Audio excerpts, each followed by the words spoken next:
আজকে যদি মুসলমানদের শান্তি পেতে হয়, তাহলে খ্রিস্টান আর ইহুদিদের জাতিসংঘের মুখে লাথি মেরে মুসলমানদের জাতিসংঘ করতে হবে।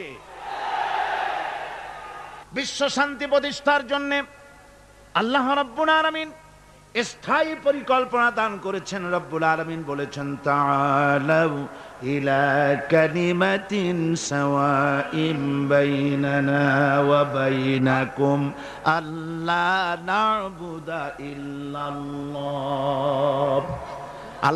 আল্লাহ পাক বলছেন, ও আমার হাবিব, আপনি বলুন, ও আহলে কিতাবের লোকেরা, ও খ্রিস্টান জগৎ, ও পৃথিবীর মানুষেরা, তাআলাউ ইলা কালিমাতিন সাওয়াইন বাইনানা ওয়া বাইনাকুম, এমন একটা কথার দিকে তোমরা ঐক্যবদ্ধ হও যেটা তোমাদের জন্য আর আমাদের জন্য সমভাবে প্রযোজ্য। তা হচ্ছে এই, আল্লাহ না'বুদা ইল্লাল্লাহ, আল্লাহ ছাড়া কারো গোলামি করব না। আমেরিকার গোলামি নয়, রাশিয়ার গোলামি নয়, ফ্রান্স এবং ব্রিটেনের গোলামি নয়, ভারতের গোলামি নয়, গোলামি হবে আল্লাহ সুবহানাহু ওয়া তাআলা। এরই মধ্যে শান্তি নিহিত। শান্তি কোথায় নিহিত? আল্লাহর গোলামির মধ্যেই, এরই মধ্যেই শান্তি নিহিত। ওয়ালা নুশরিকা বিহি শাইআ, আর আল্লাহর শক্তির সাথে কোন জিনিসকে আমরা অংশী স্থাপন করব না। আর পরস্পরকে আমরা প্রভু বলে মেনে নেব না আল্লাহ ছাড়া। এটাই হলো শান্তির পরিকল্পনা। তিনটা, আল্লাহ তিনটা পরিকল্পনা দিলেন। কয়টা দিলেন? একই পরিকল্পনার তিনটে দিক। এক, আল্লাহর গোলামি, আল্লাহ ছাড়া কারো গোলামি করা যাবে না, আল্লাহর সাথে কাউকে অংশী স্থাপন করা যাবে না। ওয়ালা ইয়াত্তাখিযা বা'দুনা বা'দান আরবাবাম মিন দুনিল্লাহ, আর আল্লাহ ছাড়া কাউকে প্রভু বলে মানা যাবে না। আল্লাহ ছাড়া কাউকে সুপার পাওয়ার বলে আমরা মানি না। সুপার পাওয়ার আকাশে জমিনে একজনই আছেন, তার নাম কি? আল্লাহ। জোরে বলেন, তার নাম কি? ওই আল্লাহ রাব্বুল আলামিন বলেছেন, ইনিল হুকমু ইল্লা লিল্লাহ,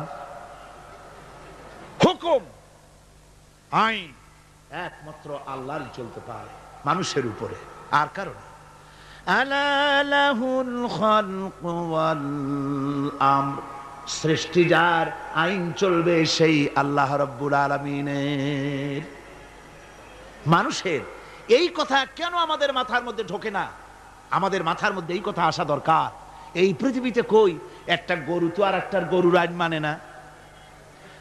লক্ষ্য করেন, মাঠে ময়দানে যে বড় বড় গরু আছে, যে গরুটার শিং মোটা, স্বাস্থ্য মোটা, সেই গরু সে বলে নাকি যে এর মধ্যে দুর্বল যত গরু আছে কেউ নড়তে পারবে না, আমার হুকুম মেনে চলতে হবে। আর সমস্ত ছোট গরুরা বয়স ছোটে জড়সড় হইয়া ঘাস খাওয়া বাদ দিয়া মাঠের এক কোনায় গিয়ে দাঁড়ায় রয়েছে, এরকম দেখা গেছে কখনো? একটা গরু আর একটা গরুর আইন মানে না, একটা গাধার একটা গাধার আইন মানে না, একটা ব্যাঙ ছোট্ট প্রাণী, সেই ব্যাঙও আর একটা ব্যাঙের আইন মানে না। ভাদ্র মাসে, শ্রাবণ মাসে যখন বৃষ্টি পড়ে, তখন বড় ব্যাঙটা সে বলে না যে ছোট ব্যাঙেরা একটা টু শব্দ করতে পারবি না, যত গ্যাং ওর গ্যাং আমিই করব। আর সব ব্যাঙেরা বয়স ছোটে চুপ হয়ে গেছে, এরকম হয়েছে কখনো? মুসলমান ভাইয়েরা, একটা গাধা একটা গাধার আইন মানে না, একটা কুত্তা একটা কুত্তার আইন মানে না, একটা ব্যাঙ একটা ব্যাঙের আইন মানি না। তুমি মানুষ হয়ে আর একটা মানুষের তৈরি করা আইনের সামনে কি করে মাথা নত করো? এটা শিরকুন আযীম।